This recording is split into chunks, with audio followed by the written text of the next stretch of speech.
दोनों हाथ जोड़ लेंगे और मेरे साथ बोलेंगे हे मुनिवर नमोस्तु, हे गुरुवर नमोस्तु, हे मुनिवर नमोस्तु। और आइए गुरुवर के आशीर्वाद से हम और आप शंका समाधान के कार्यक्रम का आनंद लें। शंकाएं हमारी आपकी होंगी और समाधान मुनिवर श्री प्रमाण सागर जी महाराज के मुखाग्नि से होगा। तो चलते हैं शंका समाधान के कार्यक्रम के संचालन के लिए निवेदन करूंगा आप सभी की ओर से मुनिवर श्री संधान सागर जी महाराज से दोनों हाथ उठा के जयकार लगाएंगे। बड़े परम पूज्य मुनि श्री प्रमाण सागर जी महाराज की। आज का यह है शंका समाधान का सत्र अपन गुरु चरणों में प्रारंभ करते हैं। प्रथम प्रश्न के लिए अनुज जी मालथोन।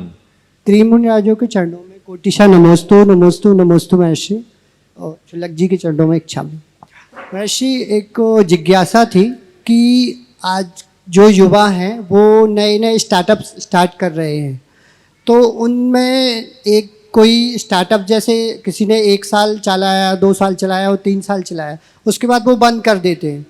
तो ऐसा क्या 4 बातें हैं आपके द्वारा मैं जानना चाहता हूँ जिनसे वो अपने गोल को अचीव करें और अपने व्यापार में ग्रोथ करें, उनमें जो समस्याएं आती है उसका समाधान मिले उन्हें। देखो ऐसा सवाल मुझसे पूछा, ये सवाल तो किसी विशेषज्ञ से पूछते तो ज़्यादा अच्छा, पर इतना मैं ज़रूर कहूँगा कि बच्चे स्टार्टअप में जाए बहुत अच्छा है, आजकल ट्रेंड चल पड़ा है। लेकिन कई बार ऐसा भी देखने में आया है कि स्टार्टअप में जाते हैं और मामला बिगड़ जाता है। व्यक्ति को कोई भी क्षेत्र का चयन करने से पूर्व अपनी पृष्ठभूमि जरूर देखना चाहिए। आजकल एक ट्रेंड चल पड़ा है, नो रिस्क नो रिवार्ड। बिना रिस्क किए रिवार्ड नहीं हो सकता। ये सब चीज़ें कहने के लिए सही है, पर जीवन के यथार्थ से जोड़ करके चलना चाहिए।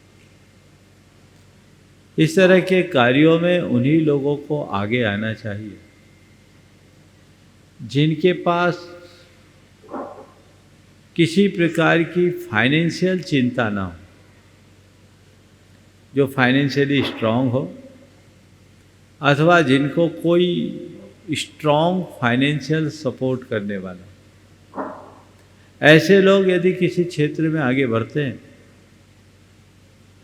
कदाचित उसमें पूरी तरह सफल न भी हो तो उसमें चिंता नहीं होती। लेकिन जो लोग केवल दूसरों की नकल या कंसल्टेंट के सब्जबागों पर या खुद के अतिरिक्त उत्साह और उमंग से प्रेरित होकर इस तरह के काम कर लेते हैं, कई बार वो घोर हताशा से ग्रसित हो जाते हैं और वो इतना ज़्यादा लोड ले लेते हैं कि फिर उठ भी नहीं पाते। तो इन सब बातों को बहुत गंभीरता से सोचना चाहिए। अपनी प्रतिभा को कभी कमतर नहीं आंकना, लेकिन अपनी क्षमता को कभी भूलना मत। फाइनेंशियल स्थिति को बहुत अच्छे से समझ करके चलना चाहिए और उसको देख कर समझ कर के जो काम करते हैं, आगे बढ़ते हैं, उनको कठिनाई नहीं होती। और जो इसको अनदेखी कर देते हैं, उनके सामने बहुत समस्या आती है। तो या तो हम पहले कोई छोटा मोटा काम कर ले, और नहीं है तो कोई जॉब कर ले, फिर आगे बढ़ कर के काम करने की कोशिश करें। और या फिर कोई ऐसे व्यक्ति को पकड़े जो फाइनेंशियली बहुत स्ट्रांग हो, उसका बहुत अच्छा सपोर्ट हो, उसको दे के आगे बढ़े। कई बच्चे ऐसे भी, कई लोग ऐसे करते हैं, स्टार्टअप में अपनी कंपनी को चालू करते हैं और कंपनी को आगे बढ़ाते हैं, और कोई अच्छा ऑफर आता है तो उसको बेच करके प्रॉफिट बुक कर लेते हैं। ये भी बुरा नहीं है। फिर वो नया प्रयास करते हैं, फिर आगे बढ़ते हैं। लेकिन इसमें लालच नहीं करना चाहिए, संभावनाओं को देखकर काम करना चाहिए। एक वाक्य में बात कहूँगा, व्यक्ति को कदम दर कदम चलने बढ़ने की बात सोचनी चाहिए, एक साथ 100 सीढ़ी चढ़ने की कोशिश कभी नहीं करनी चाहिए। एक एक करके 1000 सीढ़ी चढ़ने का प्रयास करना चाहिए। यदि ये प्रयास किया जाए तो किसी प्रकार की चूक नहीं होगी, और ऐसा न करने के परिणाम अक्सर बुरे होते। नमोस्तु महर्षि। प्रशांत सुनीता सोनम शुभम जैन सुकी सिमनिया गुणायतन की ट्रस्टी हैं। नमोस्तु महाराज जी, सभी मुनि महाराज जियों के चरणों में नमोस्तु, सभी क्षुल्लक महाराज जियों के चरणों में इच्छामि।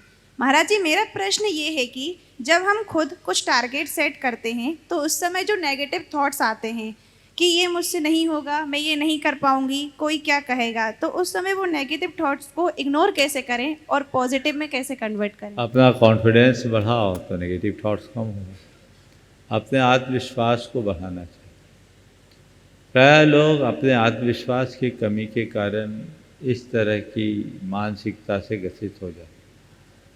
यदि व्यक्ति अपने आत्मविश्वास को मजबूत बना ले तो उनके सामने ये स्थितियाँ कभी हावी नहीं होती और वो अपने आप को व्यवस्थित कर सकते हैं।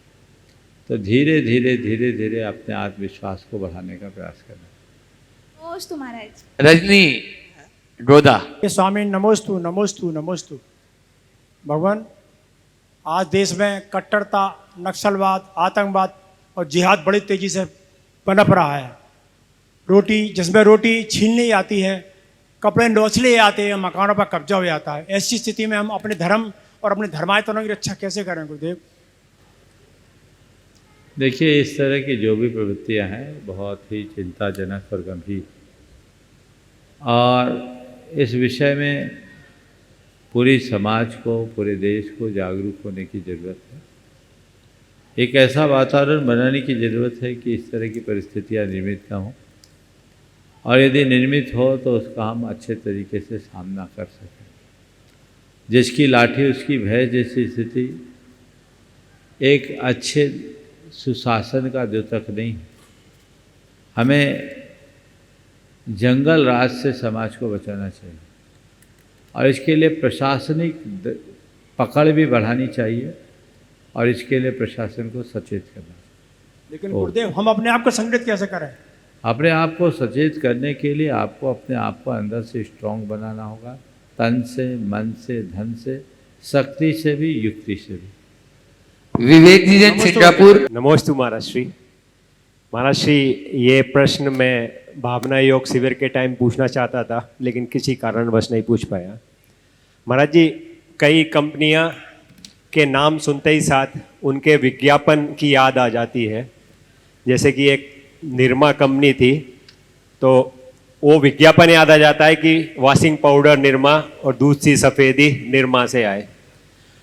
ऐसे ही महाराज श्री, भावना योग का नाम सुनते ही साथ ही मुझे शांत रहना है, मुझे शांत रहना है, ये अपने आप ही याद आ जाता है।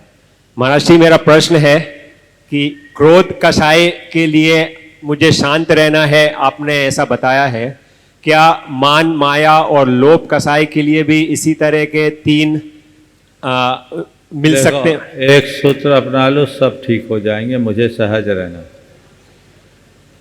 समझ गए? अब पर्टिकुलर जैसी बीमारी वैसा इलाज।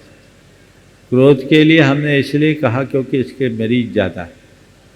मान के लिए मुझे विनम्र रहना है, जी, मुझे नम्र रहना है। ये प्रवृत्ति हम अपना कर अपने आप को आगे बढ़ा सकते हैं। नमोस्तु महाराज। डॉक्टर पंकज जी जैन सीहोर। नमोस्तु गुरुदेव। प्रश्न के पहले एक आधा मिनट का मैं एक आशीर्वाद चाहता था महाराज जी। एक वर्षों से मेरी तमन्ना थी, मेरी इच्छा थी, और कि मैं आपके सानिध्य में पर्युषण पर्व में शिविर अटेंड करूं, और वर्षों से ये एक मेरी इच्छा चली आ रही थी कि सिद्ध चक्र मंडल विधान में आपके सानिध्य में एक मंडल लेकर मैं भी उसमें सम्मिलित हो सकूं। तो गुरुदेव, मेरी दोनों ही भावना है, आपका दोनों में मुझे आशीर्वाद चाहिए ताकि मैं दोनों काम निर्विघ्न संपन्न कर सकूं। सवाल प्रश्न यह है महाराज जी कि हम सभी के लिए एक आराध्य मंत्र, लमोकार मंत्र होता है, उसी तरह एक आराध्य भावना है हमारी भक्तांबर स्तोत्र होती है। भक्तांबर स्तोत्र के माध्यम से कई चमत्कार भी सिद्ध हुए हैं और हम भी उसको महसूस करते हैं। परंतु महाराज जी, उसके बाद जो प्रत्येक काव्य की अलग अलग व्याख्या है कि इस काव्य को पढ़ने से ये चमत्कार होता है, ये फायदा होता भी है, इसका प्रादुर्भाव कब से हुआ गुरुदेव?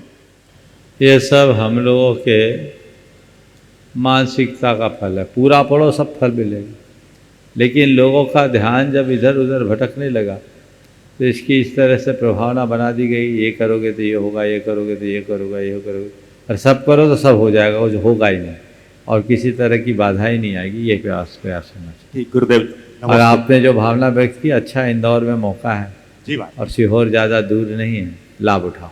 महाराज जी, पिताश्री मेरे कहते थे कि कुछ भी काम करना है उसके पहले रिजर्वेशन करा लो, 4 महीने पुण्य का आश्रम मिलता रहता है। तो क्या ऐसा सिद्ध चक्र विधान में कोई टोकन मनी का प्रोविजन है कि मैं उसको बिल्कुल है, और आप चाहें तो आज ही कर सकते हैं, विधान तो होना ही है जी महाराज। और बिल्कुल आपने जो कहा है 2-4 दिन में और उसकी रूपरेखा विस्तृत रूप से कर दी जाएगी।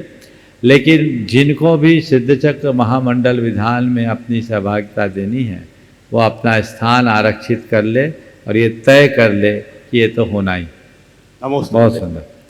ये एक बार जोरदार अभिनंदन कर दे पंकज का। ये जैन जगत के प्रख्यात मनीषी विद्वान, एक ज़माने में जिनके नाम की तूती बस्ती थी, पंडित सागरमल जी विदिशा के यशस्वी सुपुत्र हैं और अपने पिता के ही लाइन पर चल रहे। वर्तमान में सीहोर कॉलेज में प्रोफेसर है और बहुत अच्छे से धर्म ध्यान में लगे हैं। बहुत बहुत आशीर्वाद। वीके जैन साहब इंदौर जुड़नायतन के ट्रस्टी और तैयार रहेंगे विवेक जी बेनाडा आगरा। समस्त साधु परमेष्ठी को शताधिक चरण स्पर्श। सभी क्षुल्लक जी महाराज जी को इच्छामी। महाराज श्री आज परम पूज्य आचार्य श्री हमारे बीच में नहीं हैं, किंतु उनके जाने के बाद हम उनके जो किए गए कार्य हैं उनको स्मरण करके उनकी स्मृति को पूरी तरह संजो लेते हैं। पूज्य आचार्य श्री के समय जो काम हुआ है वो इतिहास में कभी भी किसी शताब्दी में इतने काम नहीं हुए हैं। उन्होंने 4 बड़े मंदिरों का भव्य मंदिरों का निर्माण किया है।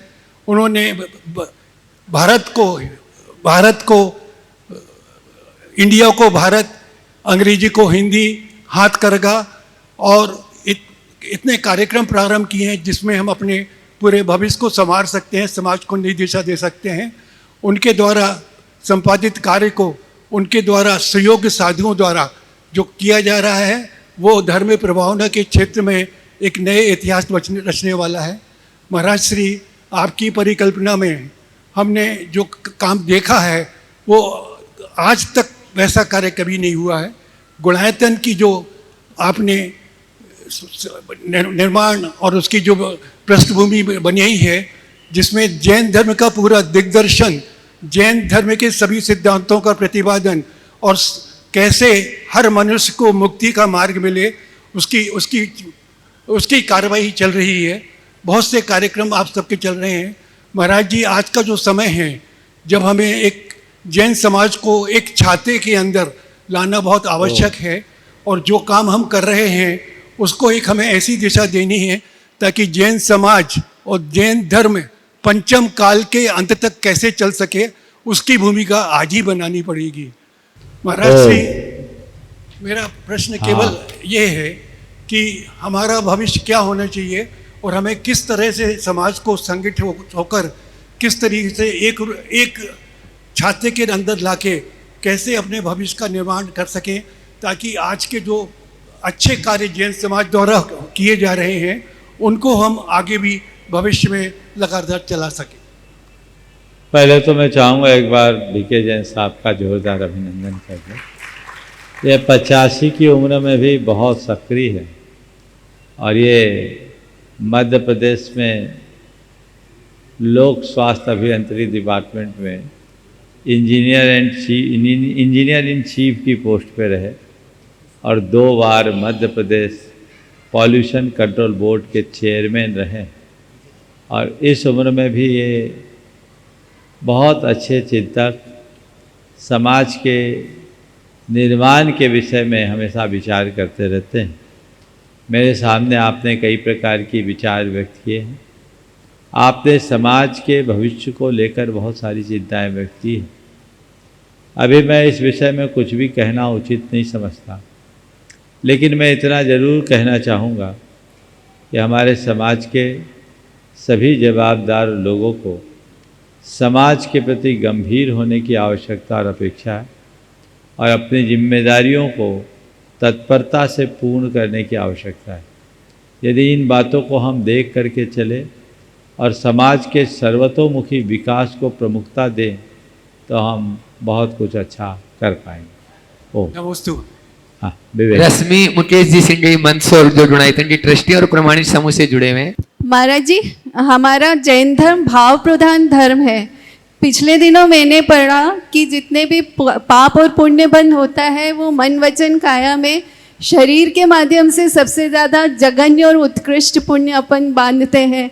तो महाराज जी ऐसा क्यों है, जबकि उसमें लिखा था कि 3% शरीर से, 12% वचन से और 85% भाव से है, लेकिन जघन्य और उत्कृष्ट पुण्य शरीर जहाँ रहता है वहाँ से होता है।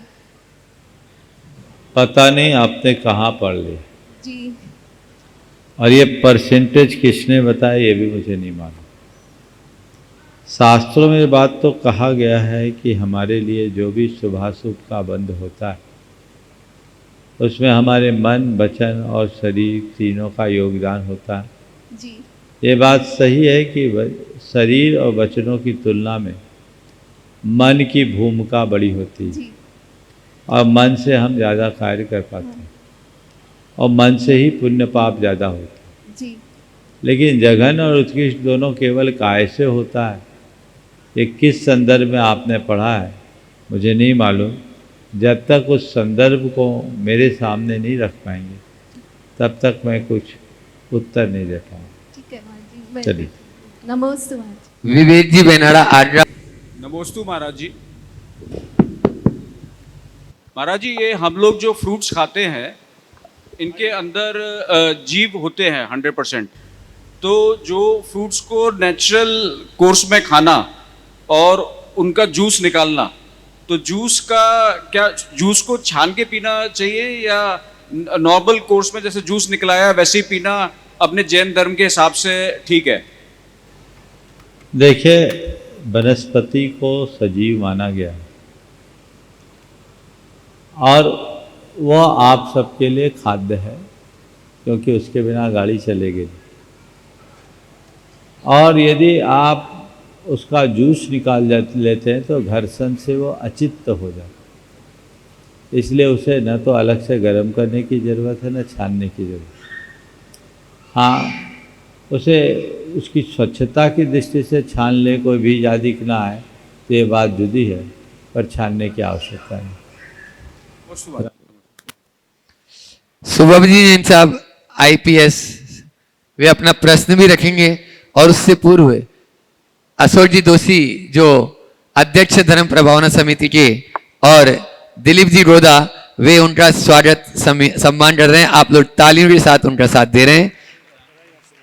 और महिला सम्मान के लिए रानी जी दोषी।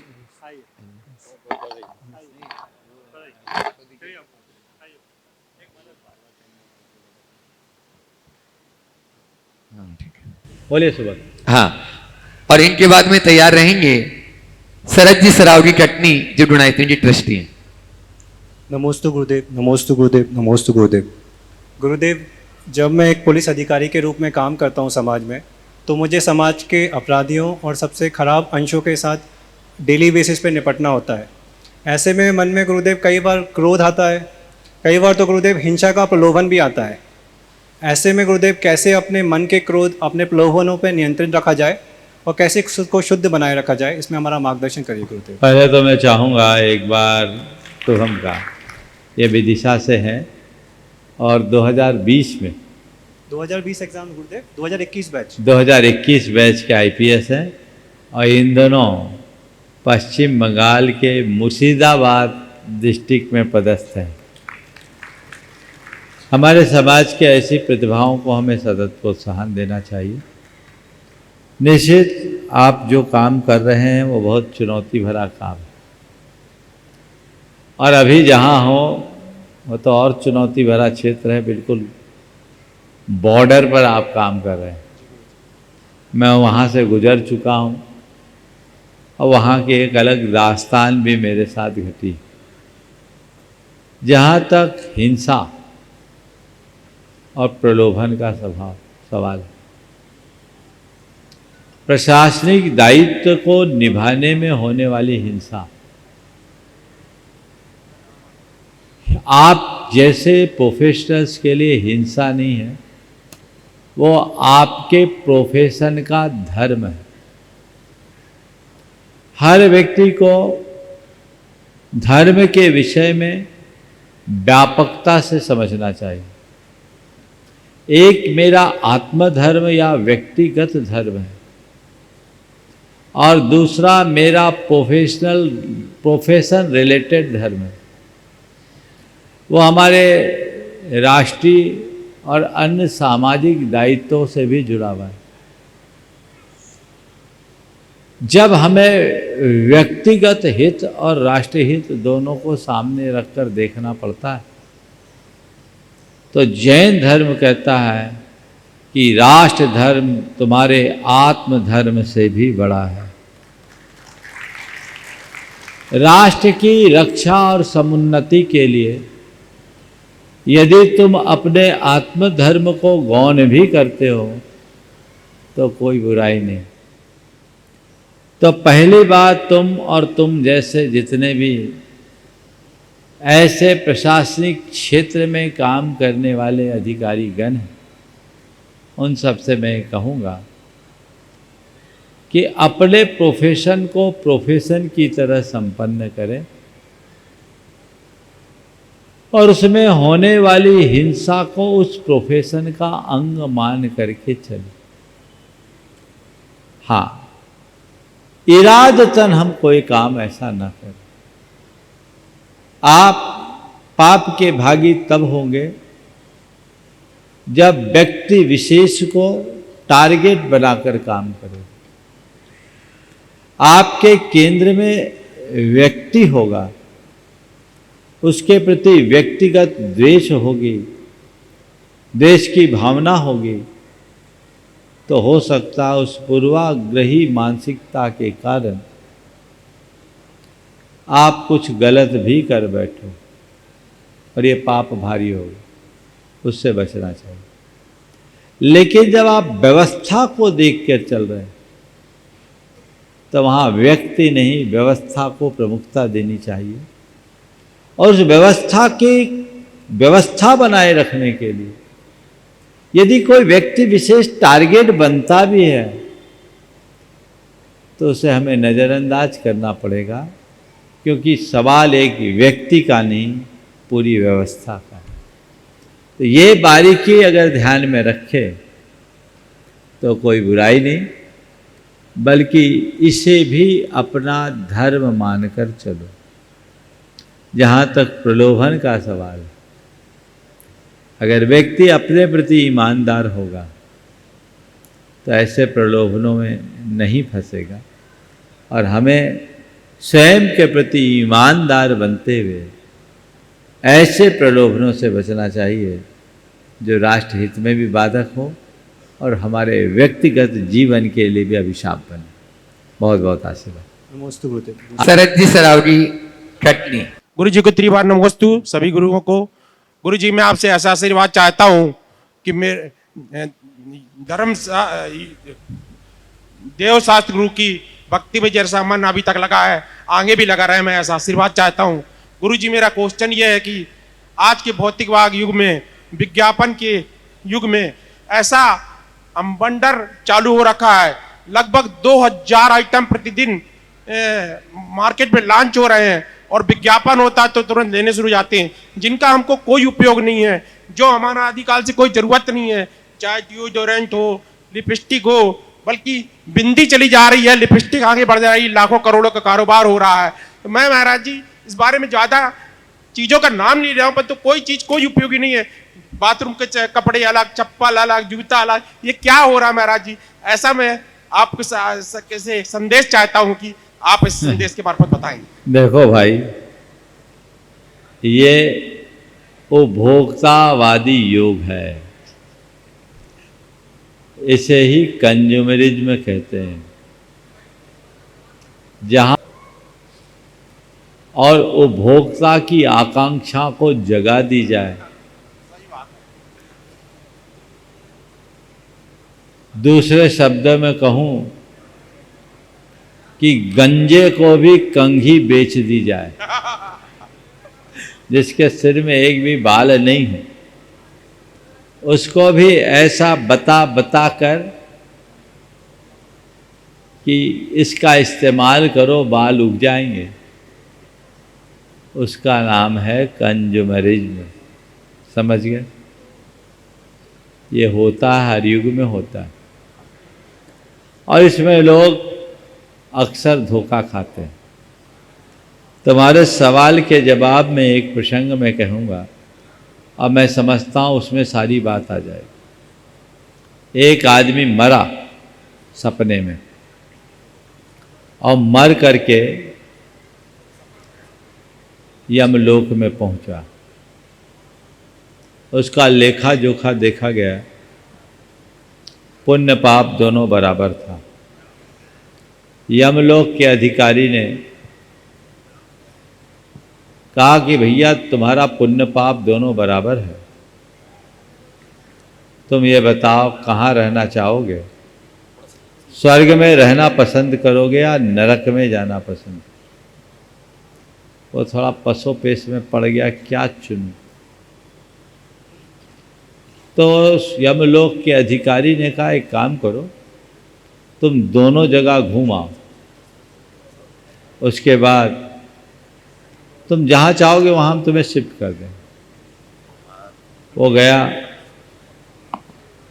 सबसे पहले स्वर्ग गया। स्वर्ग देखकर जाकर देखता क्या है कि सब अपने आप में मगन है। कोई पूजा कर रहा है, कोई माला फेर रहा है, कोई पाठ कर रहा है, कोई भक्ति कर रहा है, किसी को कोई से लेना ही देना नहीं, सब अपने में मगन। हद हो गई, ये तो बड़ी बैकवर्ड जगह है, यहाँ तो किसी को कोई लेना ही देना नहीं। चलो नरक चल कर देखते हैं। अब वह नरक गया। जब नरक गया तो जैसे ही नरक पहुंचा, ध्यान से सुनो आनंद, जैसे ही नरक पहुंचा उसका तगड़ा रिसेप्शन हुआ, और वो भी ब्रांडी और विस्की से। अंदर डिस्को ठेक हो रहा था, अंदर डिस्को ठेक चल रहा था। उसने अपने मन में कहा हद हो गई, फालतू में नरक को पंडितों ने बदनाम कर रखा है, संसार का सबसे अच्छा सुख तो नरक में है। व्यर्थ में लोगों ने बदनाम कर रखा है। लौट कर आया, बोला मुझे नरक भेज दो, मुझे नरक भेज दो। बोले नरक जाना है, सोच लो। बोला सोच लिया, कुछ नहीं रखा तुम्हारे स्वर्ग में। बोले एक बार और सोच लो। बोला सोच कर आया हूं, मुझे नरक भेज दो, कुछ नहीं रखा तुम्हारे स्वर्ग में। उसे नरक शिफ्ट कर दिया गया, और जैसे ही नरक पहुंचा वहां तो मार काट रौद रूप चालू हो गया। अब वो सब रूप देखकर वो तो हतप्रभ रह गया। उसने कहा हद हो गई, अभी मैं जो देख के आया वो कुछ और नरक था, ये नरक कुछ और है, मामला क्या है? अभी जो मैं देख कर गया वो कुछ और था, और अभी जो देख रहा हूं कुछ और नरक है, मामला क्या है? उसने कहा भाई साहब वो नरक का विज्ञापन था, ये असली नरक है।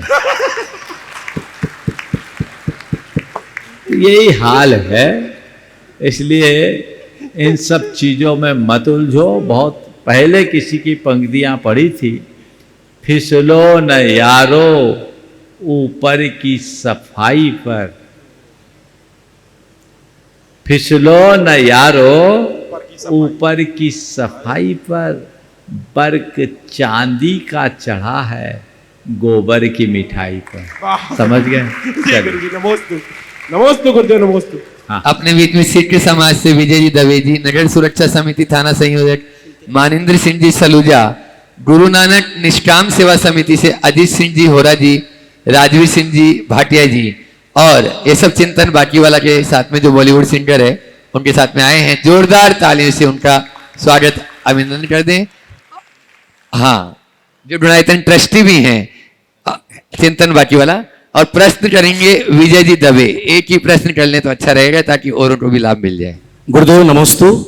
मेरे साथ में पूरा सिख समुदाय आज आया है और ये भव्य चातुर्मास के आकर्षण में पूरा सिख समाज आकर यहाँ आपको नमन कर रहा है। और नमन स्वरूप मेरे साथ गुरदीप सिंह जी हैं। आधे मिनट की वो एक बात आज बहुत महत्वपूर्ण कहना चाहते हैं। गुरदीप सिंह जी आप। हाँ दीजिए दीजिए। गुरुदेव को नमन नमन नमन।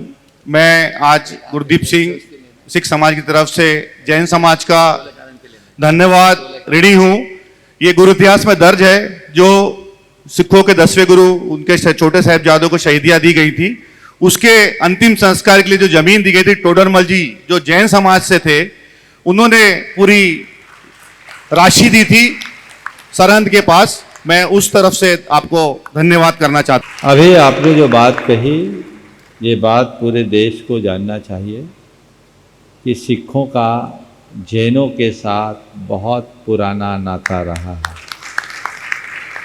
अभी आपने जिन टोडरमल जी की बात कही, वो भारत के इतिहास की अनोखी घटना है।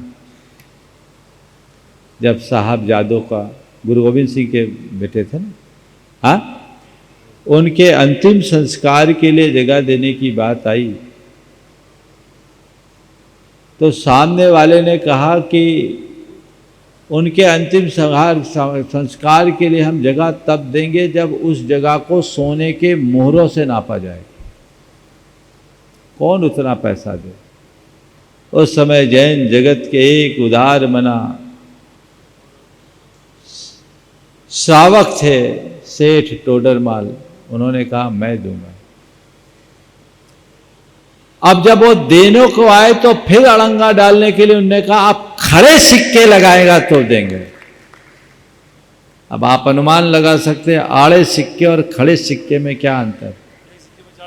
उनने अपना महल बेचने का मन बना लिया कि मैं महल बेच दूंगा, लेकिन अपने देश के सपूतों के अंतिम संस्कार की भूमि जरूर उपलब्ध कराऊंगा।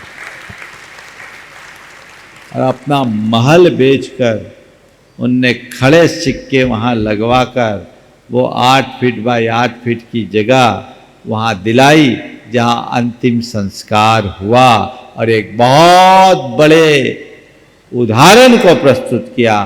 टोडरमल जी का सिख समाज से कोई लेना देना नहीं था, लेकिन वे राष्ट्र के लिए समर्पित थे और संस्कृति के लिए समर्पित थे।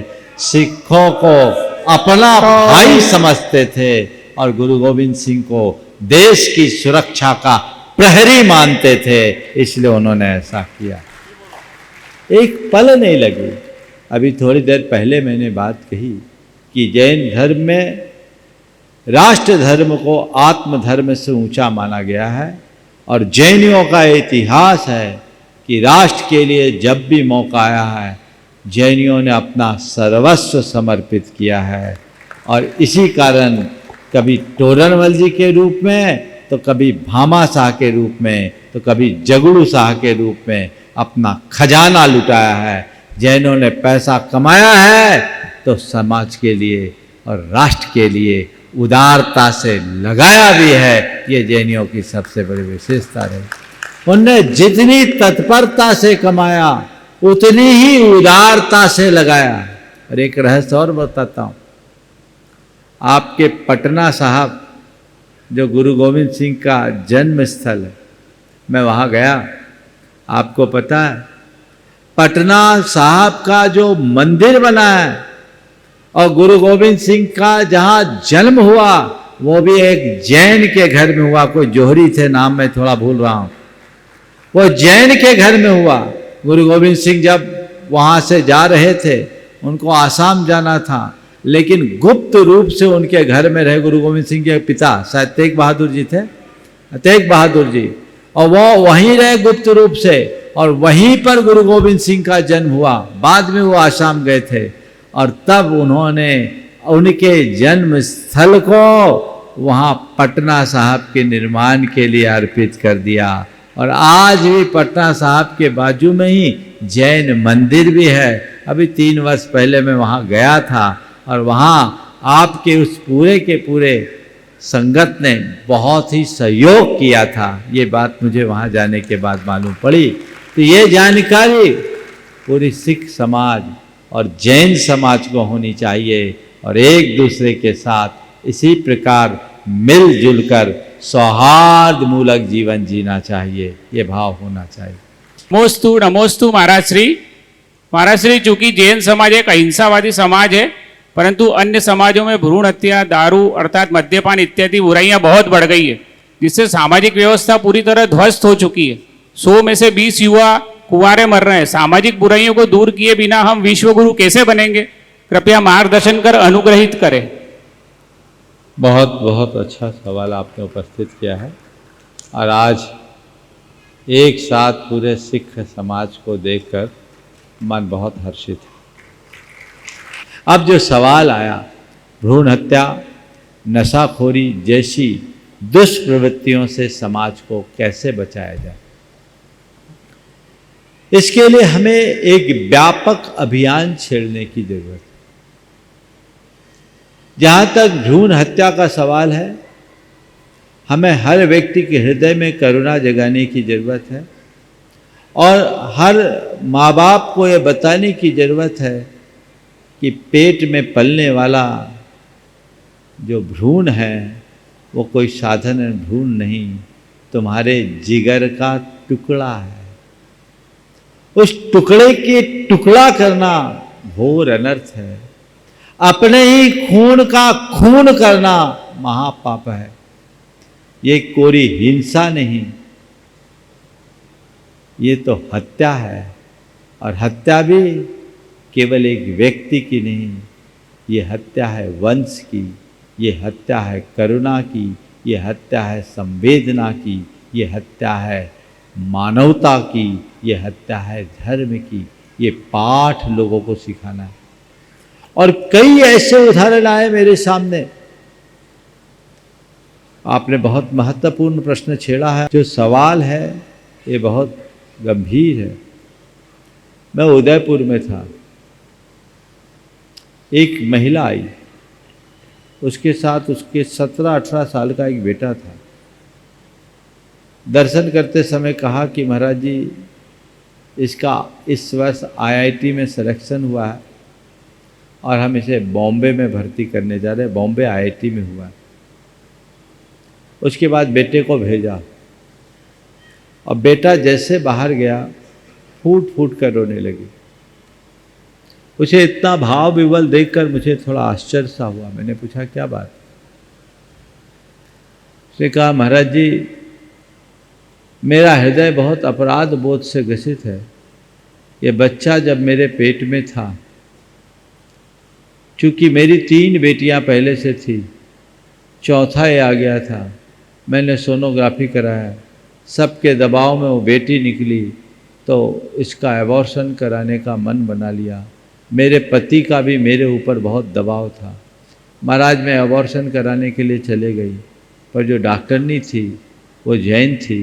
उसने मुझे समझाया कि ऐसा मत करो, इससे तुम्हें बहुत तरह की परेशानियां आ सकती है, तुम इसे छोड़ दो और जो बच्चा है उसको जन्म लेने दो। महाराज जी, बेटे को जन्म, डॉक्टरनी की बात सुन करके मैंने मन बना दिया कि बच्चे को जन्म दूंगी। अब जो भी है, जैसे 3 वैसे चौथा।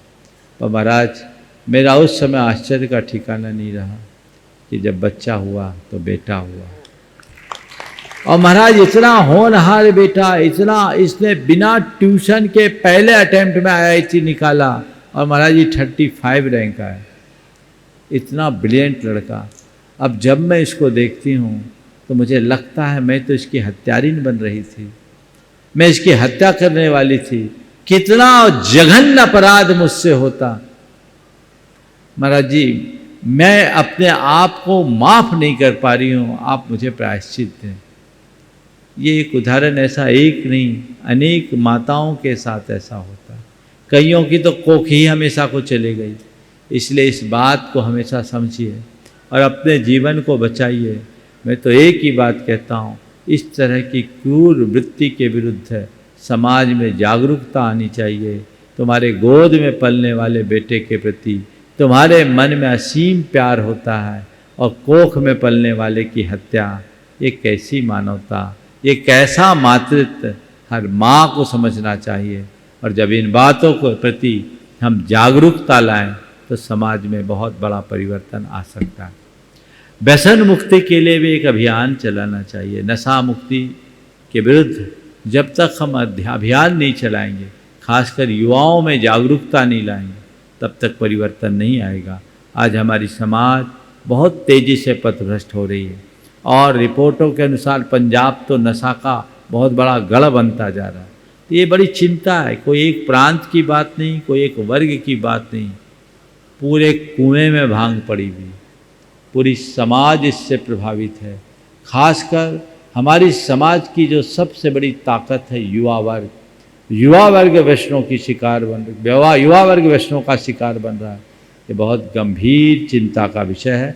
जागरूकता का अभियान चलाएं, आप लोग भी आगे आएँ, सब समाज मिलकर कोई कार्यक्रम ऐसा बनाए जो पूरी समाज में युवा चेतना का निर्माण करे और पूरी समाज को व्यसन मुक्ति के अभियान से जोड़ सके। हाँ बोलिए। हेलो, नमस्ते महाराज जी।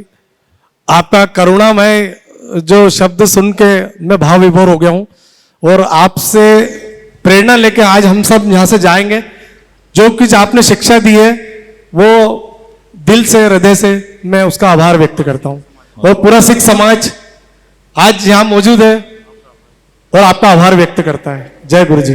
बहुत बहुत आशीर्वाद। आज अपने बीच में जैन सीए फेडरेशन की पूरी कमेटी यहाँ पर उपस्थित है। एक बार इन सभी सरदार जी का जोरदार अभिनंदन कर दीजिए। कल जैन सीए फेडरेशन की पूरी कमेटी, महामंत्री, अध्यक्ष, कोषाध्यक्ष, सचिव, जो जितेंद्र जी जैन के नेतृत्व में कुछ नया करने जा रहे हैं, वे अपनी बात भी रखेंगे और पूज्य महाराज श्री चरणों में प्रश्न भी करेंगे।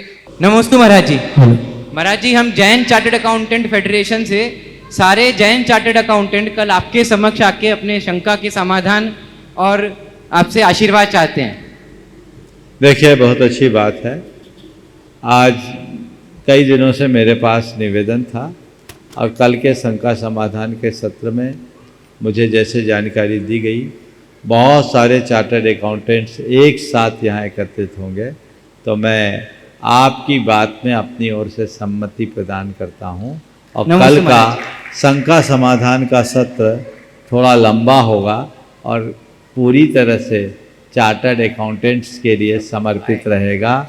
आप सब आए, जो इनके साथ जुड़े हैं वे भी और जो नहीं जुड़े हैं वे भी आप आ सकते हैं। कल का शंका समाधान का सत्र 6 बजे से प्रारंभ होगा। बशर्ते चैनल से थोड़ी सुविधा हो जाए, बातचीत करके भी मालूम पड़ जाएगा, पर 6 बजे से सत्र चालू करेंगे और 7:20 तक ये सत्र चलेगा ताकि आप लोगों को अतिरिक्त लाभ मिल सके।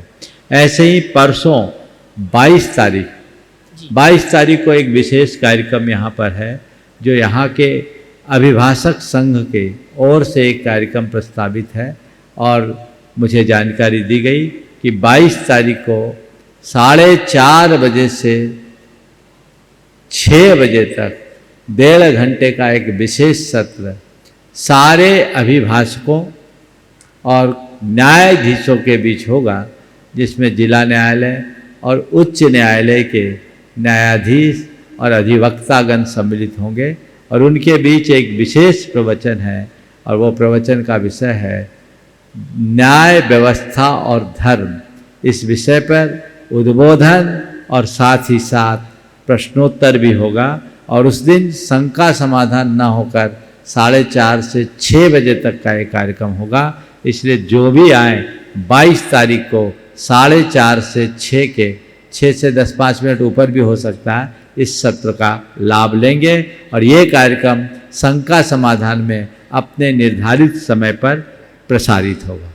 हमारे बीच में गुणायतन में स्तंभ के रूप में जुड़ने का जन स्वभाव प्राप्त किया डॉक्टर विशाल जी, सीता जी, दक्ष जी, देविशा जी इंदौर हमारे बीच उपस्थित हैं। मैं आमंत्रित करूंगा मंच पे आए, गुरुवर का आशीर्वाद प्राप्त करेंगे और उनके सम्मान की आवाज दूंगा।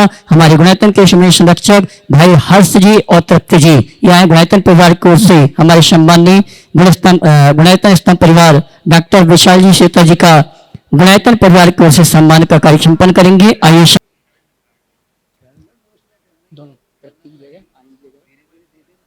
आइए, आज हमारे डॉक्टर विशाल जी का जन्मदिन है, जिन्होंने गुणायतन में प्रारंभिक रूप में गुणायतन स्तंभ के रूप में जुड़ने का सौभाग्य प्राप्त किया है। जोरदार डॉक्टर विशाल जी, श्वेता जी, दक्ष जी, देविशा जी, इंदौर किलर कॉलोनी, इनका सम्मान चल रहा है और सम्मान करता है भाई हर्ष जी, तत्व जी और भाई आनंद जी गोधा। जोरदार तालियों का सम्मान करें और चलते हैं पुनः शंका समाधान के कार्यक्रम के लिए। जब तक सम्मान हो रहा है तब तक तैयार रहेंगी। अपने बीच में दिगंबर जैनागम पाठशाला नंदीश्वर कॉलोनी टीकमगढ़ की शिक्षिकाएं यहाँ पर उपस्थित हैं, जो प्रमाणिक पाठशाला से संबंधित हैं। सभी वे अपना प्रश्न रखेंगी। प्रणेता मुनि श्री 108 प्रमाण सागर जी महाराज के चरणों में बारंबार नमोस्तु नमोस्तु नमोस्तु। शंका है कि पाठशाला में हर तरह के बच्चे होते हैं। कुछ बच्चे ऐसे होते हैं जो प्यार से भी बात नहीं मानते और डांट से भी नहीं, और थोड़ा डांट दो तो घर पर बढ़ाकर बोल देते कि दीदी ने ऐसा डांट दिया। कई पेरेंट्स के फोन आते हैं कि क्यों डांटा और बच्चे को पाठशाला भेजना बंद कर देते हैं। तो महाराज जी, हम लोग इसमें क्या करें? साथ ही क्या माता पिता को अपने बच्चों को ऐसा बना देना ठीक है कि वो किसी की भी डांट भी ना सुन सकें? देखिए, ऐसे बच्चों को डांटना तो आपके लिए बिल्कुल ठीक नहीं है और ऐसे बच्चों को रखना भी ठीक नहीं। इसके लिए एक ही रास्ता है कि ऐसे बच्चों को एक आध बार समझाएं और ना समझे तो उनके पेरेंट्स को समझाएं कि अपने बच्चों को समझाओ, संभालो, नहीं तो अभी तो हमसे नहीं संभल रहा है, कल आपसे संभाले नहीं संभलेगा। जो बच्चा पाठशाला में ढंग से नहीं गया उसकी ज़िंदगी अच्छी नहीं रही। तो उनके पेरेंट्स से बात करना चाहिए, पेरेंट्स उनको समझाए, उनको प्रेरित करे तो उसका दूरगामी परिणाम अच्छा हो। डॉक्टर विशाल जी जैन जो आज गुणायतन से संबंध हुए हैं, वे अपना प्रश्न रखे और उसके बाद में आनंद जी गोदा तैयार रहे। नमोस्तु गुरुदेव, नमोस्तु गुरुदेव, नमोस्तु गुरुदेव। इच्छा नहीं महाराज, इच्छा नहीं महाराज जी। 2019 में मुनि श्री निर्वेक सागर जी महाराज की प्रेरणा से हम लोगों ने एक साधर्मी पाठशाला समूह स्टार्ट करा था। कई युवा उसमें जुड़े हैं। मेरा प्रश्न भी है, इसी में छुपा हुआ है कि आज जैसा कि सुबह आपसे मैंने चर्चा भी करी थी कि मरण दिवस को सफल बनाने के लिए आप गुरुओं ने हमें समाधि मरण का रास्ता दिखाया है। जन्म दिवस को हम कैसे सफल बनाएं और अच्छी तरह कैसे सफल बना सकते हैं, सभी युवाओं को मार्गदर्शन दीजिए। देखिए, जन्म दिवस को सफल बनाने का एक ही रास्ता है, व्रत धारण करो। भवस्य सारम किम किल व्रत धारणम। व्रत धारण करने से भाव का उद्धार होता है। तो प्रत्येक व्यक्ति को व्रतों का पालन करना चाहिए और जन्म दिवस के दिन अभय दान देना चाहिए, जीव दया का काम करना चाहिए। जो अभय दान देता है उसकी मृत्यु टलती है, इससे जीवन आगे बढ़ता है। ओम। हाँ, आनंद जी गोदा और उसके बाद में प्रीति जी जैन। सभी महाराज जी को बारंबार नमस्ते गुरुदेव। एक मेरा बहुत बड़ा शंका समाधान का उत्तर चाहिए गुरुदेव आपसे। आज आपने कैशलोच किया, उपवास भी किया, इसमें पीड़ा हुई, यह हिंसा नहीं है क्या? बिल्कुल। अगर मैंने अपने आप को पीड़ा देने के लिए कैशलोच किया होता तो इसे हिंसा कहा जा सकता, पर मैंने अपने आप को पीड़ा देने के लिए कैशलोच नहीं किया, किसी को पीड़ा ना हो इसलिए कैशलोच किया, समझिए। इसलिए हिंसा नहीं, ये तपस्या है, समझ गए जी गुरुदेव। इसलिए उसको वैसे ही समझना चाहिए जी। आज के इस सत्र को परम पूज्य गुरुदेव के चरणों में नमन अर्पित करते हुए यहीं पर विराम दे रहा हूँ।